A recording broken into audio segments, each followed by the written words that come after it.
So the number one thing to look at to help you fix your sway is probably your stance width, right? So let's get our stance width wider than our hips. I, of course, want my stance wider with a driver than I would with an iron, but with everything on a full swing, I want a nice solid stance width so that I have a little bit of freedom to move those hips, but then as I pivot, I can keep them inside of my feet so that I'm not swaying going back.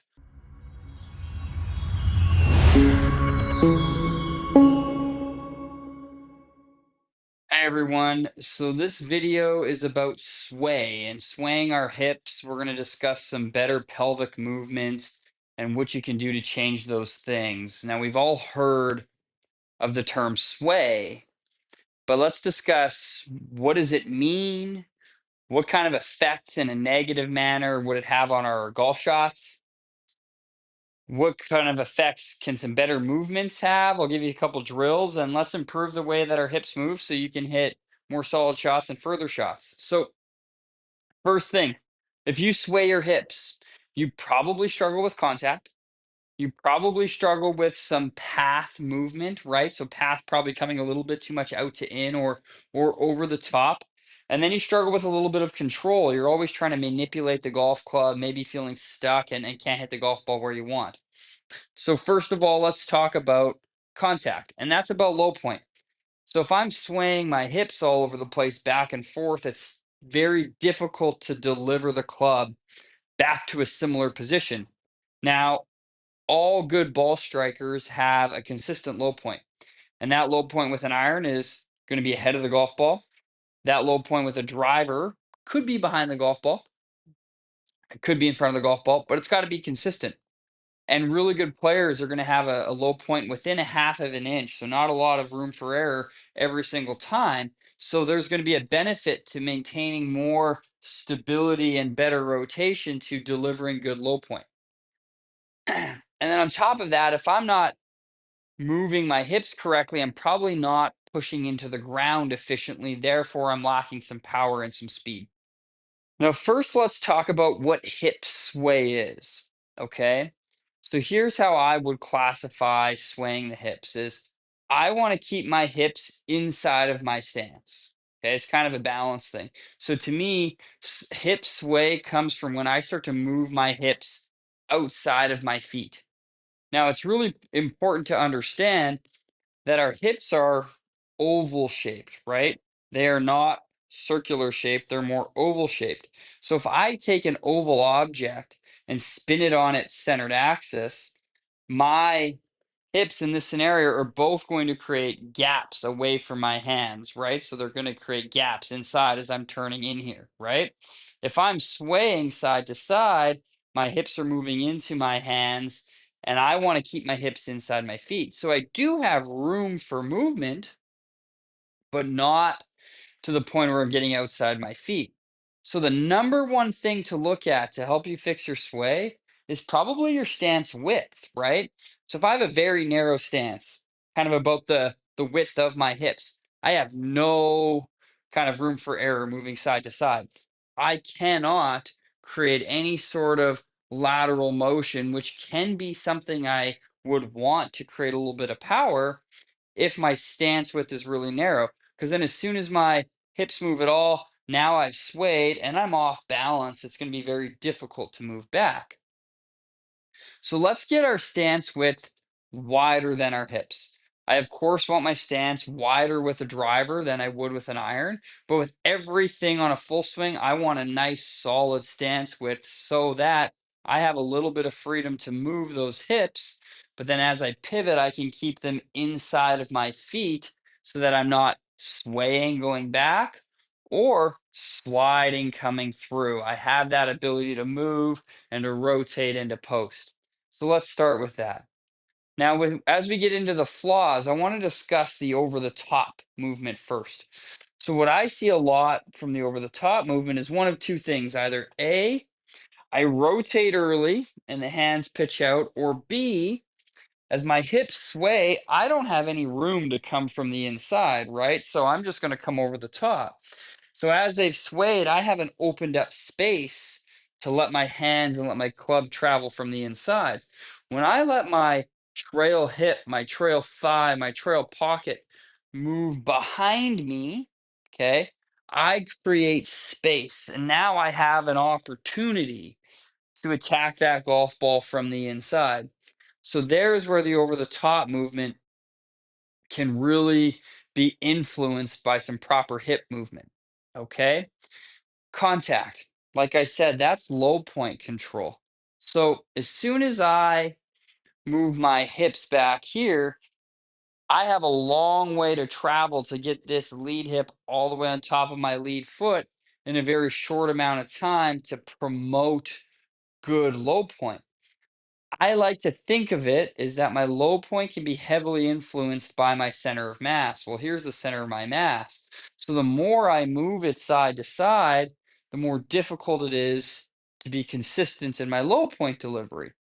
I want to get my center of mass a little bit ahead of the center of my body or my ball position at impact with an iron so that I can get low point forwards. So the more I keep it centered at the top of my swing, you notice I said top of my swing.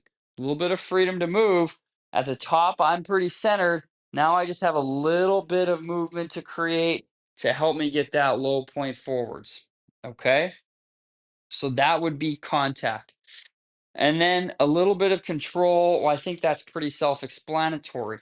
If my hip is in the way, I start to come over the top. Then I have to early extend to shallow the golf club.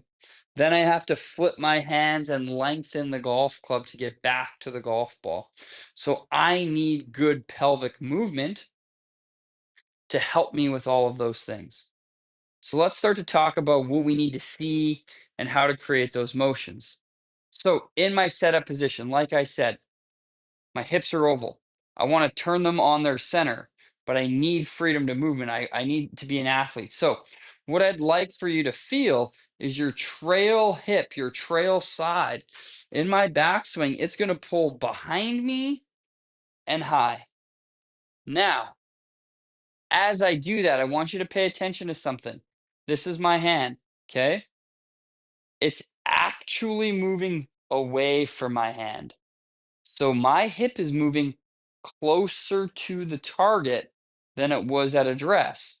So if I allow myself to move a little bit laterally, staying inside of that trail foot, and then I start to rotate, it actually just recenters my hips. So a little bit of a push off the ball, rotate to the top. My trail leg, my right leg here is stayed on an angle. This is the death move. My right leg, my trail leg becomes vertical at the top of my swing. If I can maintain that angle and I've turned that hip into my trail leg here, I have leverage to push off of the ground. When I get that leg vertical, where am I going to push? I'm going to push straight down. The opposite of down is up. I need to move to my lead side, not up from this scenario. So I have no leverage to push. Having that wide stance, keeping that hip inside the foot allows me to push the ground away from the target, which is going to help me slide forwards. So as I feel my trail hip move towards the target as I get to the second half of my backswing, that allows me to create leverage and push into my lead side and help me come from the inside. So we're going to feel that trail hip move up and back. We're going to feel like our lead hip stays low as we start to move into our lead side. And then my right hip is going to push in towards the golf ball as my left hip pushes back. And then my right hip drives up to the target as I'm squeezing my glutes to get out forwards here. That's kind of the entire movement here. So as my golf club demonstrates, my trail side goes back and up. My lead side stays down as I start. Then my lead side starts to come around and up as my right side comes in and underneath, and I move up to finish. So let's talk about a couple drills that we can do to help us with that, okay? So the first drill I have is we just have to learn to create coordination of the movement. Step in front of a mirror, grab a golf club. If you don't have one, just put your hands across your shoulders and just feel like your hips move in the manner we discussed. Your trail hip's going to move behind you, your trail leg's going to pull behind you, and you're going to see this side get closer to where the target would be. Now, I'm not moving my weight forwards and leaning into my front foot. I'm staying centered and I'm loading pressure into my trail foot. I'm not necessarily leaning into my front foot as I go back. I am loading pressure in my trail foot, but I've still seen that hip move closer to the target. You can then take your golf club. If I put my golf club across my legs here, and I just use my trail hand to pull that grip behind me, I'm just pulling my leg behind me. There's drill number 2. Okay, pull that leg behind you. That's coordinating the movement. Then, as I discussed,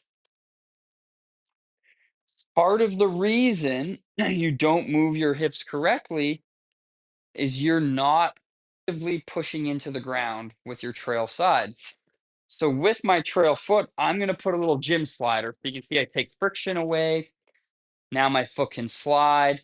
It's just going to help me learn how to push into the ground. So all I'm going to do is as I take the club back, I'm going to slide the slider away from the target, right? So I'm going to slide that slider away, and that would be me pushing into the ground that way. That's going to happen early. So for every action, there's an equal and opposite reaction. That's Newton's third law. And force precedes motion. So I need to apply the force before I see the motion occur. So I want to be pushing the ground that way, away from the target in my backswing, so that at the top, I start to move towards the target.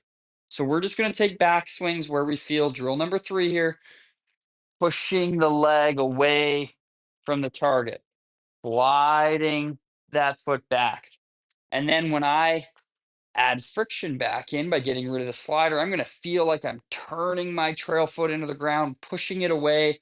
And that's going to help me really create in that leverage so that I can start to move forwards into the golf shot from there.